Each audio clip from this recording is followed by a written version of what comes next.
പ്രവർത്തനം 1 ഉം 2 ഉം ചെയ്തു നോക്കിയല്ലോ. പ്രവർത്തനം 3. ട്രാക്ക് തെറ്റിയാൽ, കാർ ട്രാക്കിൽ നിന്ന് മാറിപ്പോവുകയാണെങ്കിൽ ഗെയിം അവസാനിപ്പിക്കുന്നതിനുള്ള നിർദ്ദേശങ്ങൾ കൂടി സ്ക്രിപ്റ്റ് ഏരിയയിൽ തയ്യാറാക്കണം. തുടർന്ന് കാറിൻ്റെ സ്ഥാനം തുടക്കത്തിലേതുപോലെ ക്രമീകരിക്കുന്ന നിർദ്ദേശങ്ങൾ കൂടി സ്ക്രിപ്റ്റ് ഏരിയയിൽ തയ്യാറാക്കണം. പ്രവർത്തനം 3 ഒന്ന് ചെയ്തു നോക്കിയാലോ. പ്രവർത്തനം 1 ലും 2 ലും കൂടി നാം തയ്യാറാക്കിയ രൂപവും അതിൻ്റെ സ്ക്രിപ്റ്റുകളും ആണ് നിങ്ങൾ കാണുന്നത്. ഇനി കാർ ട്രാക്കിൽ നിന്ന് തെറ്റുകയാണെങ്കിൽ ഗെയിം അവസാനിപ്പിക്കുന്നതിനുള്ള സ്ക്രിപ്റ്റും കൂടി നമ്മൾ ഇതിൽ ചേർക്കണം. എങ്ങനെയാണ് കാർ ട്രാക്കിൽ നിന്ന് മാറുമ്പോൾ സ്ക്രാച്ച് സോഫ്റ്റ്വെയർ അത് മനസ്സിലാക്കുക? അതിന് സെൻസിങ് ബ്ലോക്കിലെ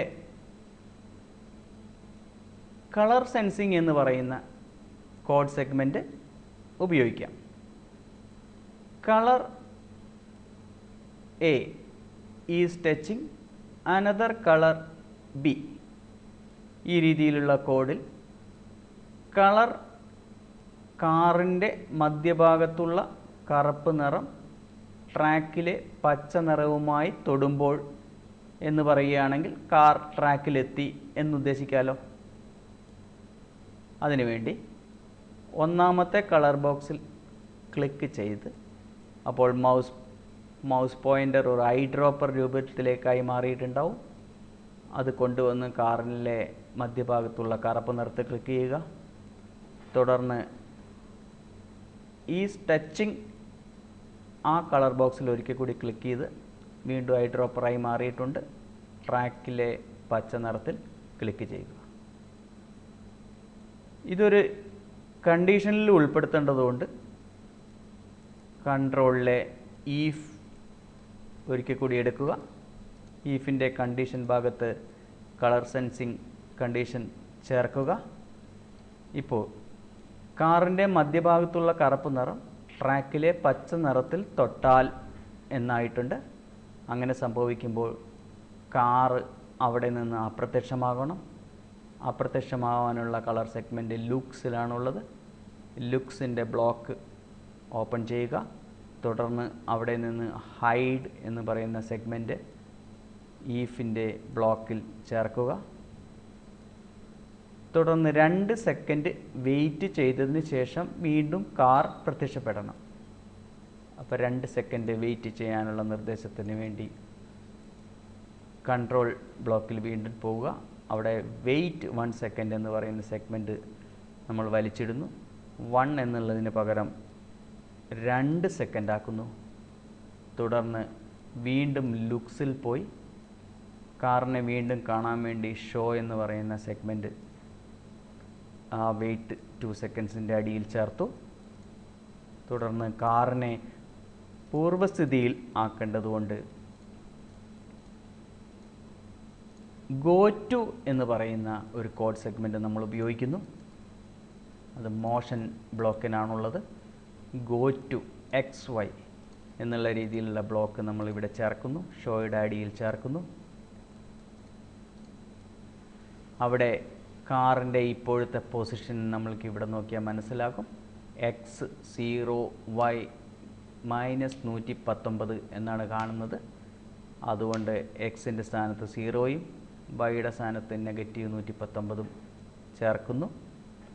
അതിനുശേഷം ഡയറക്ഷൻ എത്രയാണെന്ന് മനസ്സിലാക്കുന്നു. 90 ഡിഗ്രിയാണുള്ളത്. ആ 90 ഡിഗ്രി കൂടി നമ്മൾക്കിവിടെ ഉൾപ്പെടുത്തണം. അതിന് കൺട്രോൾ ബ്ലോക്കിലെ പോയിൻ്റ് ഇൻ ഡയറക്ഷൻ എന്ന് പറയുന്ന സെഗ്മെൻറ്റ് ഉപയോഗിക്കാം. ഗോ ടു എന്ന് പറയുന്ന സെഗ്മെൻറ്റിൻ്റെ അടിയിലായി പ്രിൻറ്റ് ഇൻ ഡയറക്ഷൻ 90 എന്ന് കാണാം. ആ കോംബോ ബോക്സ് തുറന്നു നോക്കിക്കഴിഞ്ഞാൽ 4 തരത്തിലുള്ള ഡയറക്ഷൻസ് നമുക്ക് കൊടുക്കാൻ പറ്റും. 90 ഡിഗ്രി എന്ന് പറഞ്ഞാൽ റൈറ്റിലേക്കാണ്, -90 എന്ന് പറഞ്ഞാൽ ലെഫ്റ്റാണ്, 0 അപ്പാണ്, 180 ഡൗൺ ആണ്. അതിൽ നമ്മൾ കാർ വലത്തോട്ടാണ് തിരിഞ്ഞ് നിൽക്കേണ്ടത് എന്നുള്ളത് കൊണ്ട് 90 ചേർക്കുന്നു. ഇപ്പോൾ നമ്മൾ ആവശ്യത്തിനുള്ള എല്ലാ കോഡ് സെഗ്മെൻറ്റുകളും ചേർത്ത് കഴിഞ്ഞു. ഇതൊന്നിച്ച് നമ്മൾ പരിശോധിച്ച് നോക്കിക്കഴിഞ്ഞാൽ ഈഫ് കളർ ബ്ലാക്ക്, കാറിൻ്റെ മധ്യഭാഗത്തുള്ള black colour is touching green colour, ട്രാക്കിൻ്റെ ഗ്രീൻ കളറാണ്. അങ്ങനെ സംഭവിക്കുകയാണെങ്കിൽ കാറ് ഹൈഡാവും. 2 സെക്കൻഡ് വെയിറ്റ് ചെയ്ത ശേഷം വീണ്ടും കാണും. കണ്ട ഉടനെ അത് ഗോ ടു XY എന്നുള്ള സെഗ്മെൻറ്റിലൂടെ 0 - 119, അതായത് കാർ ഇപ്പോൾ നിൽക്കുന്ന സ്ഥലത്തെത്തും. ആ കാർ നിൽക്കുമ്പോൾ പോയിൻ്റ് ഇൻ ഡയറക്ഷൻ 90 വലത്തോട്ട് തിരിഞ്ഞ് നിൽക്കും. എല്ലാ കോഡുകളും റെഡി ആയിട്ടുണ്ട്. ഈ കോഡ് കൂടി നമ്മൾ ആ ഫോർഎവർ ലൂപ്പിലേക്ക് വലിച്ചിടുന്നു. ഇതോടെ നമ്മുടെ മൂന്നാമത്തെ പ്രവർത്തനം അവസാനിക്കുകയാണ്. വേണമെങ്കിൽ നമുക്കൊന്ന് പരിശോധിച്ച് നോക്കാം. ഗ്രീൻ ഫ്ലാഗ് ക്ലിക്ക് ചെയ്യുന്നു. കോഡ് സെഗ്മെൻ്റ് എല്ലാം ആക്റ്റീവായി.